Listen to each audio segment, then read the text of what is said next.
Alors mes chers amis, shalom, on va parler aujourd'hui d'un sujet halachique très important. On arrive cette année, on a Rosh Hashanah jeudi, vendredi, qui va enchaîner avec Shabbat. Et là mes chers amis, il y a plusieurs problèmes qui vont se poser. Alors, pour Shabbat, ça c'est facile, vous savez tous, on fait le Hérouv Tafshilin, un œuf, une petite challah ou un gâteau, vous faites la bracha, et grâce à ça, mesdames, vous pourrez vendredi cuisiner, préparer, mettre la table vendredi pour vendredi soir. Le vrai problème qu'il y a, c'est écrit dans Shulchan Aruch, on n'a pas le droit de préparer du premier jour de Rosh Hashanah pour le deuxième jour de Rosh Hashanah. Et là, écoutez bien, mesdames. Jeudi, on est le premier jour de Rosh Hashanah. Vous m'en faites le repas de jeudi midi. Jeudi après-midi, vous voulez mettre la table pour jeudi soir, mettre le plat sur la plata, préparer les salades. Vous avez fait un issour. Vous avez transgressé Rosh Hashanah. Qu'est-ce que vous avez transgressé? L'interdit de Achana. On ne peut pas préparer du premier jour de Yom Tov pour le deuxième jour de Yom Tov. Donc concrètement, cette année, vous ne pouvez rien préparer jeudi pour jeudi soir, parce que jeudi soir cette année, ce sera le deuxième soir de Yom Tov. Et le problème, il est, mais alors comment on va manger chaud? Parce que s'il faut attendre la nuit, alors surtout ceux qui sont en France, alors là, en Israël, le Rav Yosef, il dit qu'on peut être Mekel à partir de la Shkia, du coucher du soleil. En Israël, ici à Netanya, c'est 18h30, le coucher du soleil. On va dire qu'à partir de 18h30, mesdames, vous pouvez mettre le plat sur la plata, commencer à mettre la table. Donc je vous regarderai le coucher du soleil, l'endroit où vous êtes. Mais il y a des endroits où c'est très tard. Et 18h30 même, c'est tard. Alors je vais vous donner deux solutions halachiques. Deux solutions qui vous permettent de contourner ce problème et de manger chaud le deuxième soir comme il faut. Première solution, c'est pour ceux qui ont des petits-enfants. Si vous avez des petits-enfants, vous êtes sauvés. Dans ce cas-là, jeudi après-midi, vous mettez vos plats sur la plata et vous donnez à manger à vos petits-enfants avant la shkia, avant le coucher du soleil. Et vous pouvez tout mettre sur la plata. Vous prenez un petit peu, vous donnez à vos enfants. Et comme ça, tout le plat est déjà chaud. Mais cette solution, elle est très limitative. C'est que pour ceux qui ont des petits-enfants et qui vont manger avant la shkia. La meilleure des solutions, mes chers amis, elle est ici. Alors c'est dans le livre, c'est le Chazon Ovadia, mais c'est le Kitsour. Il y a le Kitsour Shulchan Aruch du Chazon Ovadia. Et là, le Rav Yosef, il dit la chose suivante. Vous savez qu'il n'y a que deux choses qu'on peut faire jeudi pour jeudi soir.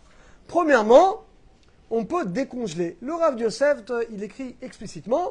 Donc, mesdames, vous voulez sortir des chalotes du congélateur ou des plats jeudi matin ou jeudi après-midi pour jeudi soir, vous pouvez.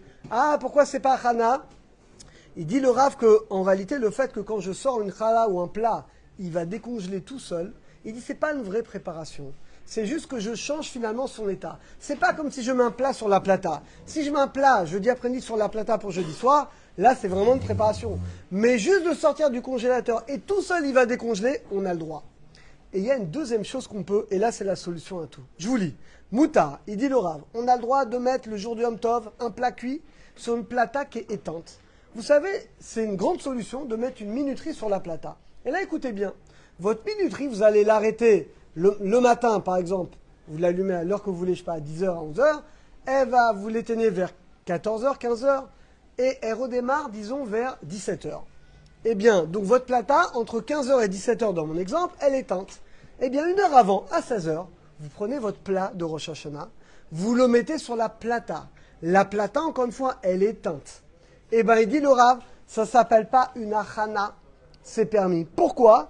Parce que quand je le pose, la plata, elle est éteinte. Donc c'est comme si je le pose dans un autre endroit. Il dit le Rav, étant donné que c'est gramma.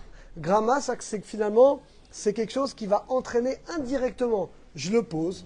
Et une heure après, en tout cas quelques temps après, toute seule la plata va se déclencher. Eh bien, mes chers amis, le Rav Yosef, il permet de faire ça lechatrila a priori. Donc pour résumer, vous avez deux choses que vous avez le droit de faire jeudi pour jeudi soir. Premièrement, décongeler, il n'y a aucun problème, vous pouvez décongeler les chalotes, les plats, ils décongèlent tout seul, vous avez le droit. Et deuxièmement, la meilleure des solutions de les mettre, c'est celle-là. Vous mettez la minuterie à la plata, vous posez tous vos plats jeudi après-midi sur la plata qui est éteinte. Évidemment, ces plats qui sont déjà, tout est prêt, tout est au frigo. Juste vous mettez sur la plata. Après, la minuterie, elle va s'enchaîner. Et dans ce cas-là, vous aurez, quand vous rentrez, et tout est chaud, tout est prêt. Par contre, le reste, mesdames, de mettre la table, de faire les salades, là, vous n'avez pas le droit. Vous devez attendre. Soit vous attendez la tombée de la nuit, soit le Rav, il permet à partir de la shkia, le coucher du soleil. Donc, vous regardez l'horaire du coucher du soleil.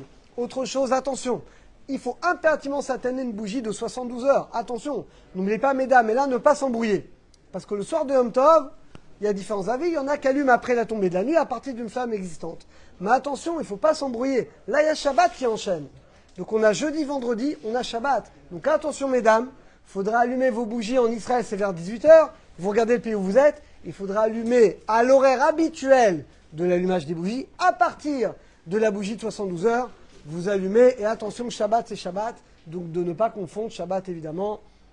C'est Shabbat, donc on ne pourra pas déplacer le feu, on ne pourra rien faire. Et donc de ne pas confondre Rosh Hashanah avec Shabbat. En tout cas, c'est une mitzvah d'informer. Il y a beaucoup de gens par ignorance qui transgressent ces lois. Et que Dieu préserve. Et qu'on respecte bien le Rosh Hashanah, le Shabbat. Et par le mérite qu'on respecte bien la Lachot.